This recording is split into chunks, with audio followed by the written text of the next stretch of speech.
I spent about 3 years on this process, and I told people that when it came out, it would be very clear why.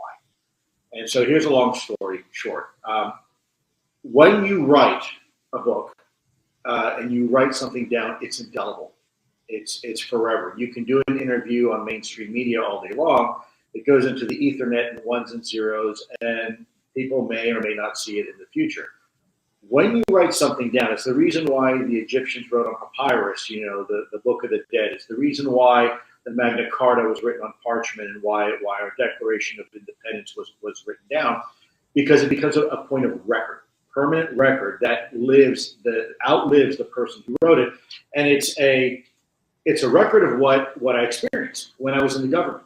And more importantly, the book then went through an exhaustive security review process at the Pentagon for security clearance, and they approved it after about a year. So I think that's important because this is now a matter of record that's been reviewed for security purposes. And by the way, even then, as much as I tried to make it unclassified, there were still portions that the government was not comfortable with, and they still redacted. And you can see those redactions. I voluntarily decided to leave those redactions in as is, so the American public can see for themselves what was removed, right? Full transparency.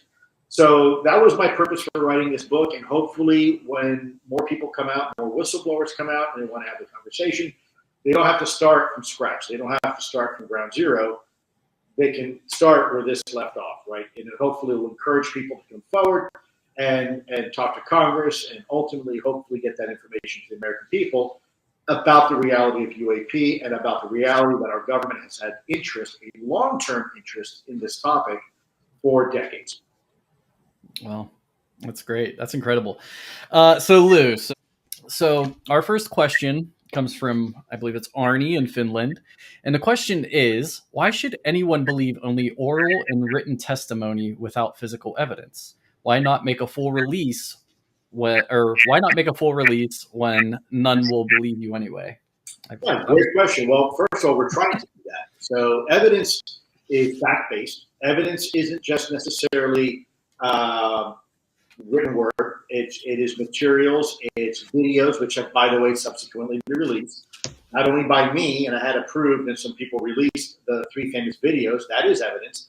But more importantly, over the last 3 years, the Department of Defense, the government, has released other videos where they said, look, for the matter of record, we don't know what this is, right? This is truly anomalous. So that is proof. That's some of the proof. And then, of course, you have statements by, for example, our former director of CIA, Brennan, who said the same thing, that these things are real. We need to pay attention to them. Statements by a former director of national intelligence, Ratcliffe. And, of course, even a former president of the United States has said, yeah, there's something to it. These things are real. We got to pay attention to these things. I still have an active security clearance with the United States government, a secrecy oath that I maintain with them. I am not going to violate that secrecy oath under any circumstances, but I also don't think we need to. And that's why I wrote this book, because I think we can have the conversation. We've come very, very far in the last 6 years. We now have an actual UFO program in the U.S. government that's been made publicly, that was publicly announced. Everybody knows about it. And we have landmark congressional legislation that has been approved the last 2 years, 3 years. And there's new legislation right now that's in the pipeline to continue pushing this transparency. So I know they want their, if you will, their dessert right now. But I've always told people there's a difference between doing things right and right now. And I think we only got one chance to do this right. And I think we're achieving. I think we're doing it. So I don't know if that answers your question, but that's my perspective. Great. Sounds good. Okay. So the next is going to be from Elena from Vermont. And she asks, how has the knowledge of non-human intelligence, or NHI, presence changed the way you and your lovely family live, love, and operate in the world? Oh, wow. You know what? I can only answer for me. I cannot answer for my wife or my loved ones because they're entitled to their own opinions. I suspect for some of them, maybe they wish I didn't come out. Let's face it, my life wasn't always so great. For the first 6 years when I came out, it was very tough on our family. We had a lot of people coming after us, trying to discredit me. We lost our life savings pursuing this topic for everybody. But for me, it changed my life. It wasn't so much being in the program that changed my life. What changed my life was when I left the program, because I had a decision to make.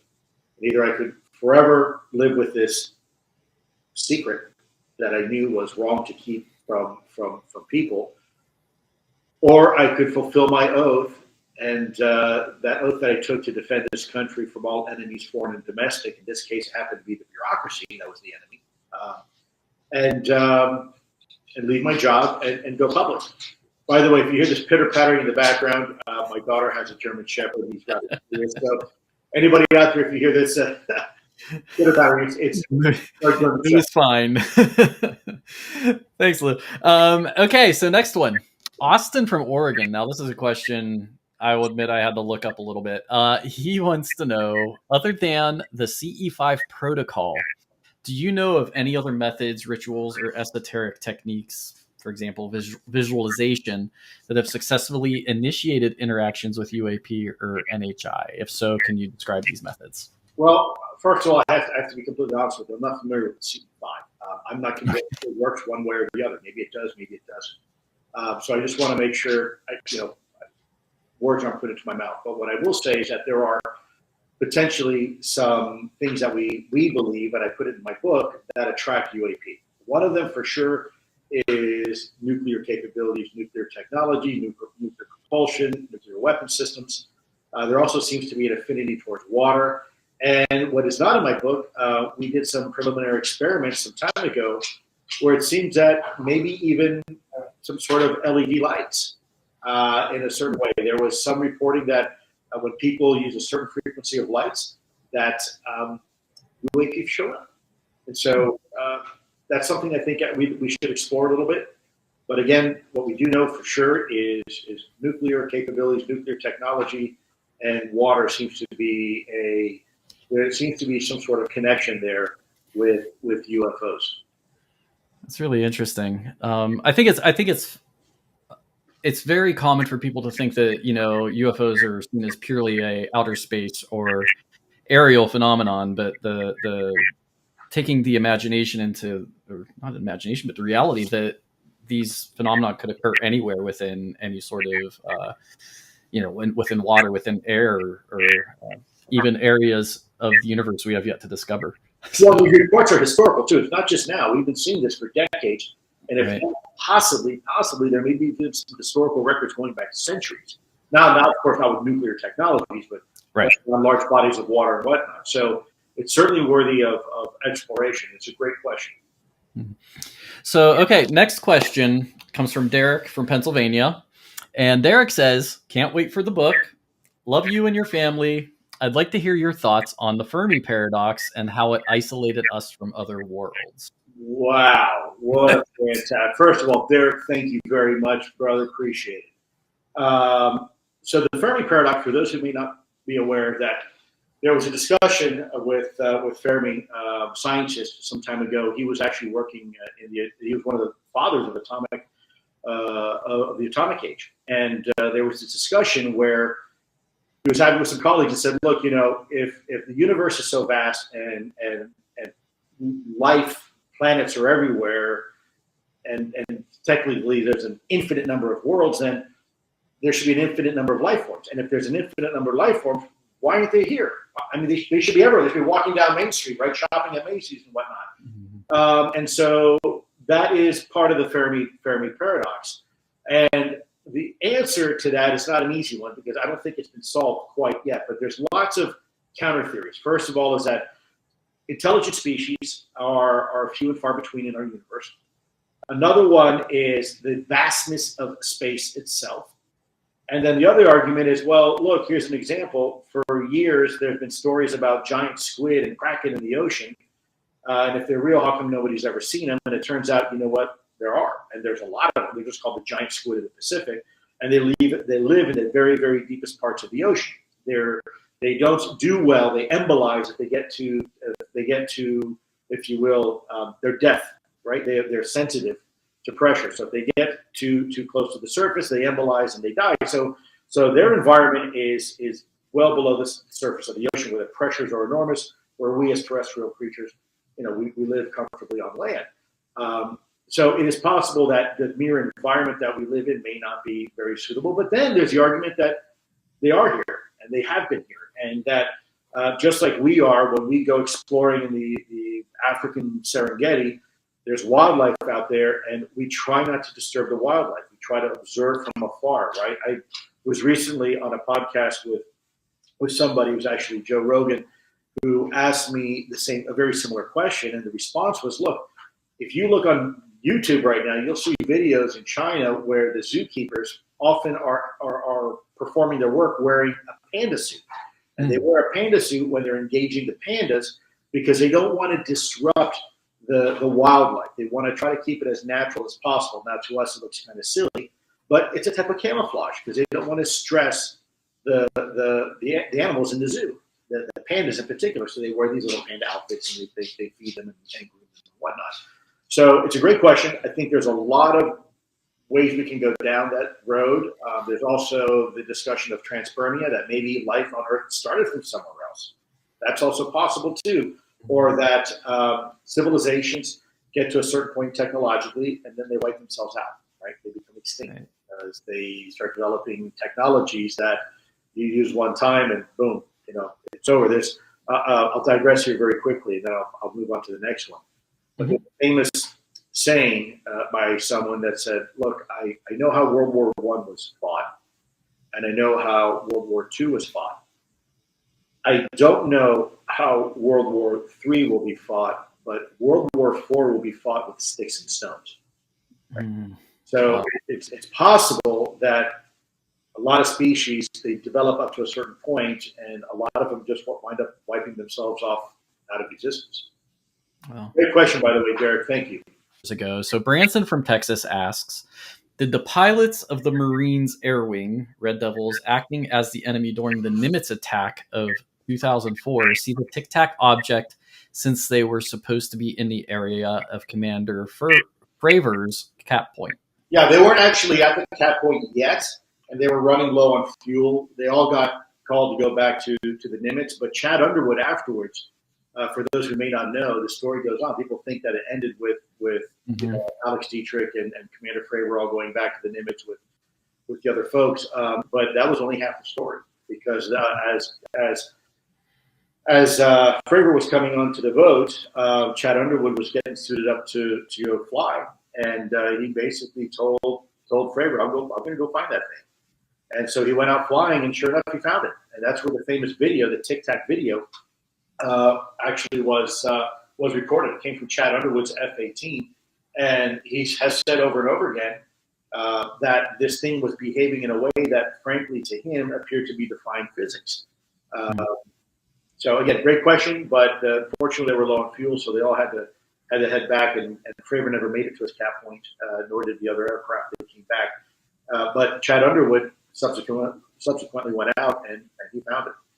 Wow. So that kind of leads me to a follow-up question, and this may be covered in your book. I just got my hands on it yesterday, so I haven't been able to read it all yet. But when we talk about and see these clips of phenomenon, you mentioned a Tic Tac shape. So do you see like larger numbers of people seeing similar shapes, like back, whenever people saw UFOs, the flying saucers? Is there a larger majority of things that people see rather than other things that you were aware of? Yeah, I mean, there's specific morphology that we have recorded at our time in the U.S. government, and you have the reports of the lenticular shaped aircraft, the saucer shaped aircraft. Then you also have the shapes that appear to be like an egg shape or a tic tac, and then the larger ones seem to be. You'll hear the reports of them shaped like a cigar or a rod. And then in some cases, the larger ones are shaped like a triangle. And in the book, we actually discuss some of that morphology and why we think these vehicles shape the way they're shaped.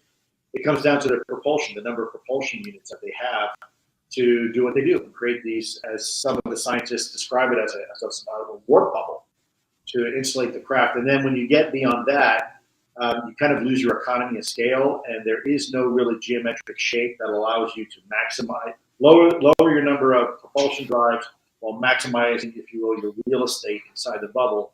So at that point, the really, really big craft, the rare craft that are described sometimes with a boomerang, and then sometimes up to 5 or sometimes 9 lights that people report seeing. And the gaming thesis right now, the game theory, is that those are propulsion units. And once you get past the big, super big triangles, you want to go bigger than that. There is no real shape. You just got to kind of go in a, if you will, a boomerang shape. An echelon, yeah. Okay, great. Okay, so Britton from Florida asks us, what do you know about the I'm going to torture this word. Pascagoula abductions? Is that how we say it? Pascagoula? Yeah, that's a civilian. That really wasn't so. Good question. Also, let me just start by saying in the military, we focus on military occurrences, right? So military combat aircraft, radar data, military videos, intelligence, surveillance, and reconnaissance platforms, ISR platforms. We weren't really focused on civilian data because there is this thing under Title 10 authorities with the Department of Defense and Posse Comitatus and all these other things. You have to be very careful collecting information derived from or about a U.S. person or a U.S. citizen. In the past, there have been some no-nos that the defense intelligence organizations have been part of, and that was collecting U.S. information, people of U.S. citizens. So Congress said no more. So you have to be very, very careful collecting U.S. persons' information. So from my perspective, I really can't talk much about it because I don't know much about it. That was really a kind of a famous case in the early 70s. I'm sure probably people could look it up online, but I was never involved in that case. It was before my time, and it was involving civilians. Sure, great. And those, if anybody's just joining us, you see Lou signing books there. Those books are still available. You can go to signedimminentbook.com, and tonight only, we are offering 15% off your book purchase when you use the code UFO15. So UFO15. Moving on to the next one. Brian from California asked a question that kind of resonated with me is, can you elaborate on the spiritual side of UAPs? What can you speculate on? Oh my gosh. If you talk about the spiritual side of UAPs, you have to first talk about the spiritual side of man, because that's really where it starts with. It's our interpretation of something that we've never really been able to understand, and most of us have never encountered before. So it's this what we call ontological shock. For some people, it's no big deal.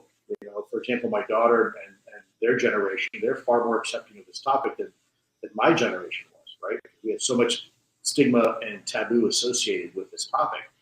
I don't know the spiritual aspect to this. I mean, it's a great question. I've been focused more on the nuts and bolts part of it, really, the physics on flies and capabilities versus intent. That's why I think this conversation really ultimately needs to be in the hands of more than just the government, because this is a conversation that affects each and every one of us differently and yet equally, and involves not just national security. It involves human psychology, human sociology, human theology, right? Human philosophy. So I wish I could answer that question better, but that's a real big question to unpack. It really starts with us. Before we can start asking about them, we really need to better understand ourselves. Right. And James actually provides a follow-up for this, and he wants to know, has your gained knowledge affected your personal religious beliefs or your personal beliefs? It has strengthened them. I don't wear my religion on my sleeve. I'm very respectful for everybody's perspective. Religion is one of the things, spiritualism is one of the things that there's two different types of truths in the world. There's a universal truth, like gravity, right? Affects us all the same.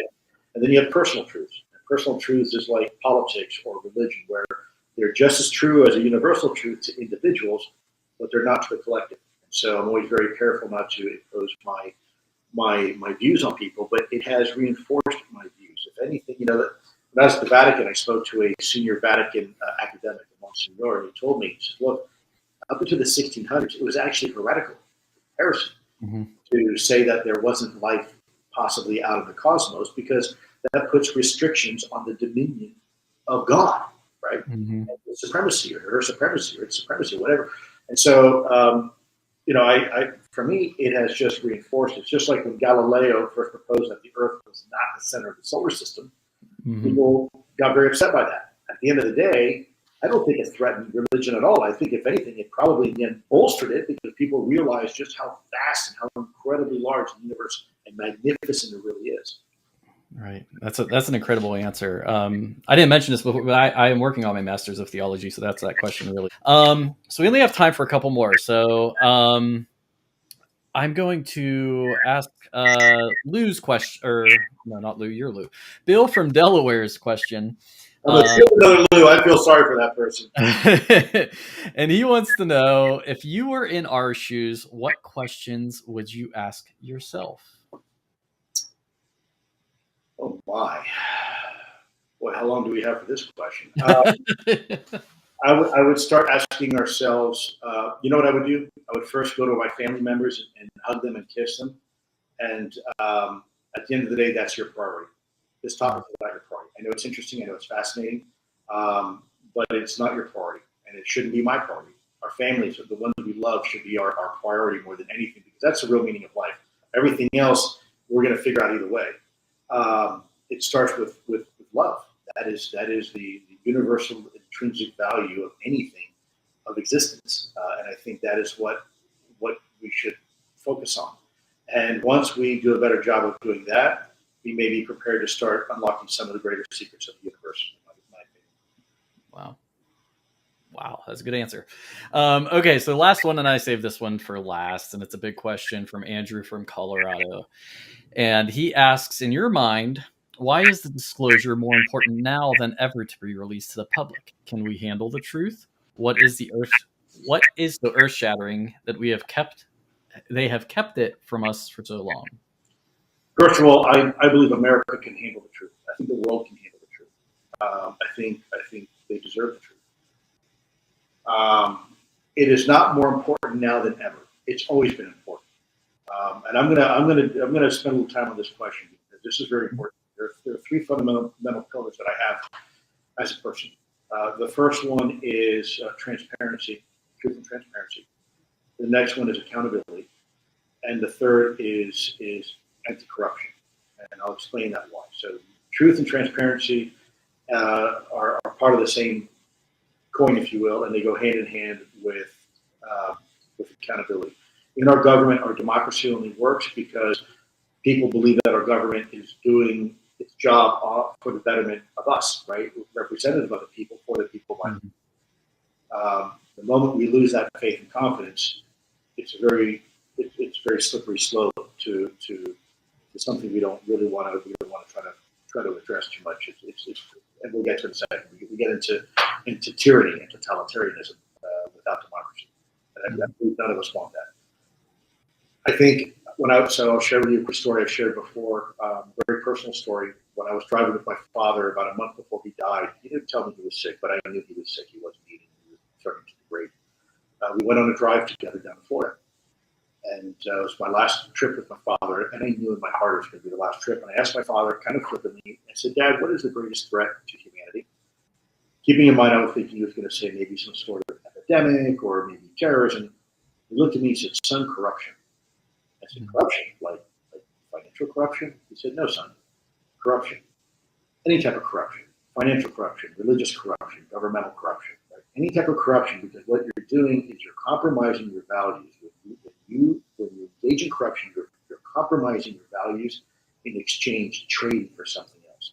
And when you do that in the government, right, you begin to erode the very foundation of our democracy. It affects every single human being. Corruption affects everybody. And it's a very slippery slope from there, from that, start engaging in corruption, from democracy to tyranny. And so that's important to me. And those pillars are important to me. And I think for me, going back to your question, I think you're asking why is it important now more than ever? It's always been important. It's not more important now than ever. It's just now's the time to do it because we have the opportunity.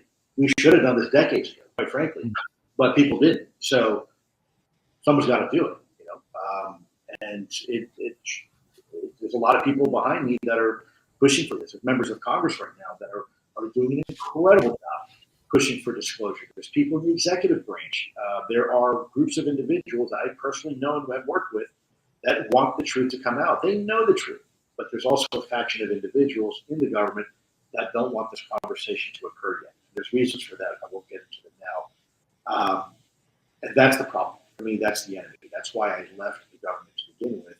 It wasn't because out of disloyalty to the government, it was because I'm loyal to it. I love my country. I love my government. And I want it to work for all of our benefit the way it should work. So that's my answer to that question. Wow. Okay. So moving on from there, one last time before we quit, I'd like to remind everybody that you can go to signedimminentbook.com and order your signed copy, 15% off using the code UFO15. Now, Lou, we have a little segment we like to do with these live signings, and it's 22 questions in 2 minutes. Oh my gosh. Pontificate. Okay, hold on a second. Let me clear my throat here. Okay. So this is meant to kind of get us to meet Lou and understand Lou personally. So I'm going to ramble off a question. You just spitball it out back at me. Ready? Hold on a second. Let me stretch out here for a second. All right. Not that hard. You're in a zone that I'm not used to being in. So, all right. Forgive me, folks, if I make a total complete butt of myself. But here we go. Okay. There's no official timer, so we'll just try and keep it 2 minutes. Okay. So number one, where were you born? Born in Texas. Who would you want to play you in a movie? Danny DeVito. What was your first job? Busboy at Red Lobster. What chore do you hate doing? All of them. What is your biggest fear? Fear itself. Who makes you laugh the most? My wife. That's the right answer. What is the one thing you need to have in your fridge? Go ahead. Yeah. What is the one thing you need to have in your fridge at all times? Chardonnay. Okay. What is your favorite school subject? Science. Who is the most interesting person you have met recently? Joe Rogan. What is your middle name? Daniel. What is your biggest pet peeve? I don't have a pet named Pete. What is your favorite hobby? Auto mechanics. What is your favorite guilty pleasure? Go back to the Chardonnay. Do you have any hidden talents? Well, I thought maybe I did, but I guess it's kind of come out now. So. Or Chardonnay. The whole remote viewing thing, I thought it was kind of a hidden talent. I guess not so much. What color is your toothbrush? I don't have a toothbrush. No. What is your pet's name? Or in your case, you said you have, 4 pets? 4. Okay. Cassima, Sergeant, Hercules, and Paris. Oh, great. What is your favorite word? Word? Word. Supercalifragilisticexpialidocious. What is the last album you bought or streamed? It'd have to probably be the entire CD of Good and the Bad and the Ugly soundtrack. Oh, good one. What is the last gift you gave? Fence for my daughter so she could keep her pet German Shepherd corral. Which is behind you, and it looks beautiful, correct? Actually, what cause is dear to your heart? I think we might know the answer to this. Yeah. It's What is your greatest achievement? My daughters. Where do you want to go that you have never been? I'm dying to go on a European river cruise. I'm with you, man. Look, put me as the busboy. Put me in the engine room. I don't care. I'm dying to do one of those. I'll come with you. That's one of mine too. Okay, so that was 22 questions. The last question I have is, am I or anybody watching this live stream in danger of being on a CIA list somewhere? You guys know. Me, my head's always on a swivel. I tend to live life a little paranoid. Truth be told, look, this has been an amazing experience for me. There's been some physical threats that we've worried about, my family and I. And that, I think, for me, is the greatest concern I have. It's not for me; it's for my family. You know, if you don't like what I'm doing, like what I'm saying, you don't like the way I look, fine. But don't drive my family into it, right? Don't threaten my family. Don't do things that are, if you're mad at me, direct it at me. Right. That's kind of and that's, by the way, a message not just to people. That's to the government. You got an issue with me, fine, but don't drag my family into it. All right. Well, Lou, I can't tell you how great it's been having you tonight. I want to say I've been reading this book nonstop. I haven't been able to finish it yet, but I've got to tell everybody out there, you've got to read this book. It's just incredibly interesting. And I appreciate it. You know what? Let me reiterate this one more time. This is only possible because people like you and the people out there right now, I can just see the list here, on and on and on. This is only happening because of you folks. It's not me. It's not Lou Elizondo. Oh, you're the tip of the spear for disclosure. No, I'm not. I'm really not. It's everybody out there that's having a conversation around the water cooler. It's having a conversation around the dinner table. This movement is now a grassroots movement, and quite frankly, it could probably disappear tomorrow, and we're going to get to disclosure. I think we've reached a critical mass. People want to know the truth. They're pissed off. They've heard from their government. The government's like, yeah, maybe things are real, and maybe we've been lying to you for a while about it. So that's because of everybody else. It's because of you guys and people in the media and people in Congress and people writing to Congress and the members of Congress saying push this legislation through. There's new legislation that's coming out very, very soon that is being sponsored by Senator Rounds. Tell him you support this, man. Call his office up and say, hey, man, this is a good idea. Truth and transparency, right? Accountability, the way the government's supposed to be working here, anti-corruption. We want this to happen. So that would be my advice. If you want to continue having a conversation like this, tell your members of Congress. Great. And I hope you don't disappear before you get to take that river cruise. Well, I do too, but I mean, like I said, hopefully that won't happen. All right. Well, Lou, I want to remind everybody else one more time. You can go to signedimminentbook.com and you can save 15% off your signed copy tonight only using the code UFO15 at checkout. And Lou, thanks again. Thanks to everybody for tuning in, and we want to wish you a great evening, and thank you for tuning in. It has been absolutely my honor, privilege, and Scott, thank you, brother. I owe you a coffee or a beer next time I see you. Thank you so much. Sounds good, man.